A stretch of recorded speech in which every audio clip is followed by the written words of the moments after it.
किसान संसद चली, उसमें कुछ सवाल किसान जत्थेबंदियों को लेकर भी मेरे दिमाग में पैदा हुए। हालांकि मैं जातिगत जनगणना पे बोलना चाह रहा था, लेकिन कुछ सवाल ऐसे आए हैं। पहला सवाल ये है कि देश की आज़ादी के इतने दिनों बाद भी एमएसपी क्यों नहीं मिली। दूसरा सवाल ये है कि किसान संगठन और किसान सांसद आज तक चुप क्यों रहे। तीसरा सवाल ये है, इस चुप रहने के पीछे आखिर क्या कारण है। और चौथा, जो अभी जो आंदोलन चल रहा है, अभी जो इतना लंबा आंदोलन चलने के बाद भी सरकार पर दबाव निर्माण क्यों नहीं हो रहा। और पांचवा जो सवाल है, क्या किसान जत्थेबंदियां क्या इसके पीछे की बारीकियों को जानती हैं, क्या इसके पीछे की बारीकियों को समझती हैं, क्या इसके पीछे की बारीकियों को समझेंगी। और सातवां जो सवाल है, क्या इसका मतलब किसान जातियों में बटा हुआ है, तो जातियों में बांटा किसने, और आखिर बांटा क्यों।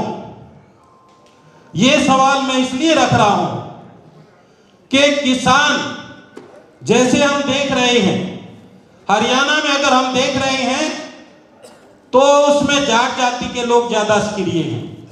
इसमें यह मतलब नहीं कि जाटों का इसमें कोई दोष है, लेकिन बाकी जातियां उसमें शामिल क्यों नहीं है।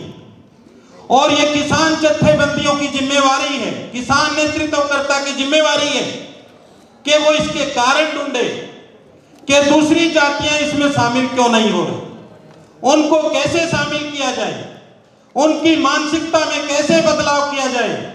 जो किसान जत्थेबंदियां जो बातचीत रख रही हैं, क्या उनकी बातचीत का आमजन में सही अर्थ जा रहा है, क्या वो सही समझ पा रहे हैं। क्योंकि बहुत सारे पहलू ऐसे हैं जिनकी आज हम चर्चा नहीं कर रहे। हालांकि कुछ चर्चा हुई, इधर चर्चा हुई कि जैसे जो बीपीएल राशन कार्ड से जिन गरीब वंचित तबकों को जो राशन मिलता है वो बंद हो जाएगा, लेकिन इसके साथ और बहुत सारी बातें हैं। और बहुत सारी बातें क्या है, अगर सरकार सरकारी अनाज नहीं खरीदेगी तो एफसीआई बंद होगी, फूड कॉर्पोरेशन ऑफ इंडिया।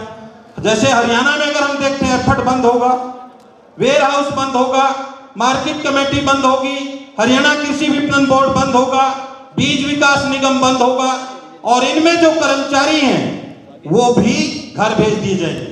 तो हम अपने बच्चों को स्कूल, कॉलेज और यूनिवर्सिटी में पढ़ा रहे हैं, उनको कहां लगाएंगे। तो एक तीर से मोदी जी ने कितने निशाने साधे। दूसरा इसके साथ सवाल ये है साथियों, क्या आप स्कूल, कॉलेज, जो बेरोजगार लड़के हैं उनकी भी एक तमन्ना के नौकरी में जाए। हालांकि इस देश में नौकरी 2-2.5% से ज्यादा नहीं है। 97-98% लोगों का क्या धंधा हो, उनके रोजगार के क्या धंधे हो, यह भी एक सवाल है। लेकिन सवाल यह है, किसान जत्थेबंदियां जिससे मांग कर रही हैं, क्या वो देने वाले हैं। देश की आजादी के इतने दिनों बाद भी किसान हाथ फैला रहा है, जिसे वो चुनकर भेजता है, क्या आज तक उन्होंने क्यों नहीं दिया। उसके पीछे कौन सी मानसिकता है और उसका क्या समाधान है। उसका साथियों समाधान ये है कि जो भी SC, ST, OBC के लोग हैं वही जातियों में बटे हुए हैं। मैं किसी जाति विशेष का विरोधी नहीं हूं, लेकिन मैं इसलिए कह रहा हूं क्योंकि ये जो चीज है, जैसे संविधान है, संविधान के प्रति किसान जातियों में नफरत पैदा कर दी गई, आरक्षण के प्रति किसान जातियों में नफरत पैदा कर दी गई। वो नफरत पैदा करने वाला कौन है, उसने ये नफरत क्यों पैदा की।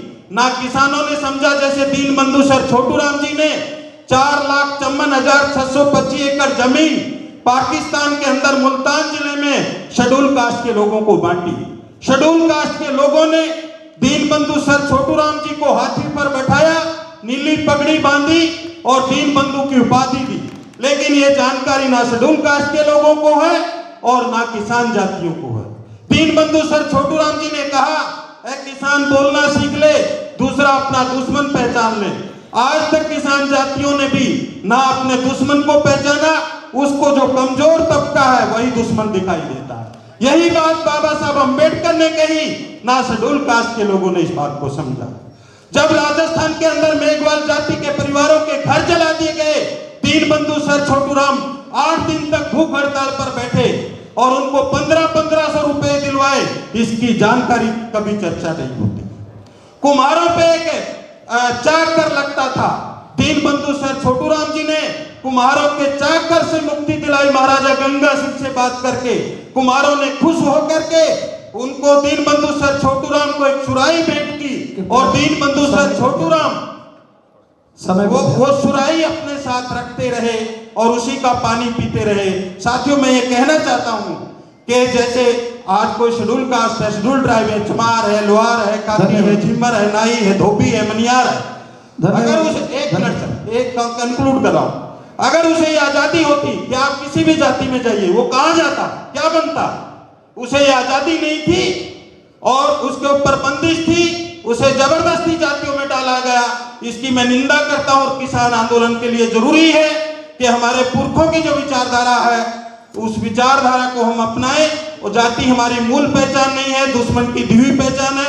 इसको हम दरकिनार जातिधारी जनगणना से ही कर सकते हैं। सभी जातियों की जातीयधारी जनगणना होनी चाहिए, सबका आंकड़ा आना चाहिए और जनसंख्या के अनुपात में उन्हें प्रतिनिधित्व मिलना चाहिए। आपने मुझे बोलने का मौका दिया, धन्यवाद।